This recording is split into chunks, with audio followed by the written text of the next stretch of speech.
Bienvenue dans ce Près de chez nous, mesdames et messieurs, voici le sommaire. À Abidjan, un atelier de sensibilisation est organisé par le ministère des Finances et du Budget avec pour objectif de promouvoir la finance islamique comme levier de développement. Des journalistes du pôle diplomatique et des agents de la direction de communication ont pris part à un atelier de formation sur les enjeux diplomatiques et les techniques rédactionnelles adaptées. Et puis à Gagnoa, le conseil régional du Gord a adopté à l'unanimité son budget primitif pour l'année 2025, ainsi que le programme triennal couvrant la période 2025-2027. Bienvenue à toutes et à tous. Le programme de formation par apprentissage dans le cadre de la phase 3 du projet Emploi Jeunes et Développement des compétences PGDEC ambitionne de former 18 000 jeunes, dont 50% de femmes. Mercredi 18 juin, un atelier organisé par l'Agence nationale de la formation professionnelle AGFOP a réuni les responsables des associations féminines pour présenter les opportunités offertes par ce programme. Nous souhaitons sensibiliser les présidents de ces différentes organisations pour qu'ils parlent à leurs différents membres pour les informer donc de ce dispositif et les inciter à venir postuler pour pouvoir bénéficier de ces formations-là. Financé par la Banque mondiale, le PGDEC propose aux jeunes âgés de 15 à 30 ans une formation théorique et pratique dans différents métiers, accompagnée d'un certificat de fin de formation. La Banque mondiale accompagne toujours ce type de projet-là par une enquête, et une étude d'impact.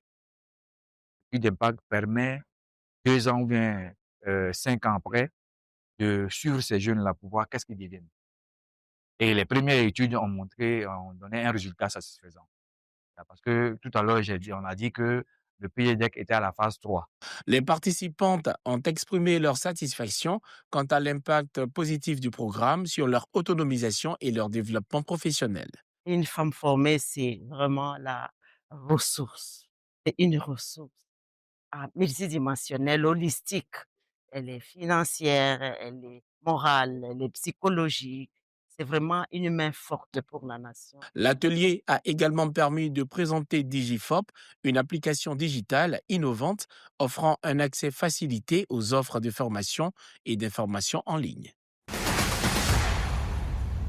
La finance islamique connaît un nouvel essor dans l'espace UEMOA, porté par les récentes avancées réglementaires de la BCEAO, de la CIMA et de l'AMF UMOA. Dans ce cadre, le ministère ivoirien des Finances et du Budget, en collaboration avec ses partenaires, organise un atelier de sensibilisation destiné à promouvoir les nouveaux textes et à aider les acteurs économiques à exploiter les opportunités offertes par le marché islamique des capitaux. Nos économies affichent un dynamisme remarquable, mais nos besoins de financement, notamment pour les infrastructures stratégiques, la transition énergétique et le développement social sont immenses. Face à ce constat, nous avons le devoir d'explorer toutes les opportunités, d'innover et de mobiliser toutes les ressources disponibles. C'est précisément ici que la finance islamique révèle tout son potentiel stratégique. Avec des besoins accrus en matière d'infrastructures, de services sociaux et de transition énergétique, les États de l'espace UMOA n'ont d'autre choix que de diversifier leurs leviers budgétaires. Nous devons continuellement diversifier nos instruments de financement afin de réduire notre exposition aux cycles économiques et améliorer la soutenabilité de notre dette. Pour faire face à ces pressions accrues sur les dettes souveraines, les États de l'Afrique de l'Ouest se trouvent dans l'obligation d'explorer des stratégies innovantes de financement pour assurer leur développement tout en préservant leur stabilité financière. La finance islamique n'est plus un simple concept importé. Elle s'inscrit désormais dans une stratégie de financement durable adaptée aux réalités ouest-africaines. Le ministère des Affaires étrangères a ouvert ses portes aux hommes et femmes de médias. Mercredi 18 juin, une trentaine de journalistes du pôle diplomatique ont participé à un atelier de renforcement de capacités. Réunis dans la salle des banquets du plateau, les participants ont été initiés aux fondamentaux de la communication diplomatique, rigueur dans le traitement de l'information, précision dans l'écriture et compréhension des enjeux géopolitiques. Ce qu'on attend à la fin de cet atelier pour tous les journalistes, c'est de d'être capable de pouvoir mieux communiquer sur ce qui est fait par la diplomatie ivoirienne pour hisser notre pays vraiment au rang des pays respectés et respectables à travers le monde. La diplomatie, elle est mouvante. Avec toutes ces crises que subit le monde, il est important que les journalistes qui ont l'habitude de venir faire les couvertures médiatiques au ministère des Affaires étrangères soient véritablement imprégnés de ce que c'est que les outils diplomatiques. La communication diplomatique, quand on ne la maîtrise pas très vite, on peut susciter un incident diplomatique.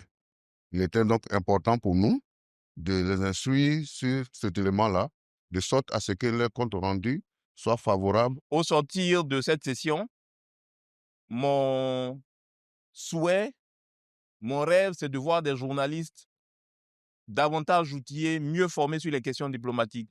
Comme le directeur l'a dit tout à l'heure, un mot mal placé et on court tout droit vers l'incident diplomatique.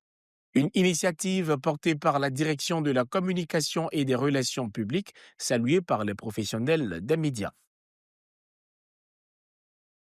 Réuni en session ordinaire le mercredi 18 juin dans la ville de Gagnoa, le Conseil régional du Go a adopté son budget primitif pour l'exercice 2025 ainsi que son programme triennal 2025-2027. La rencontre s'est tenue au siège du Conseil en présence des autorités administratives, des élus locaux et des représentants des populations. Vous constaterez que dans ce programme triennal, il y a une prise en compte des priorités des populations issues des consultations populaires, telles que l'État l'a demandé avec 12 nouvelles opérations proposées sur les 82.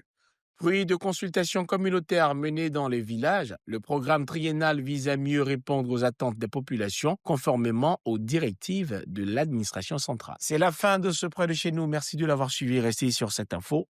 Les programmes reviennent.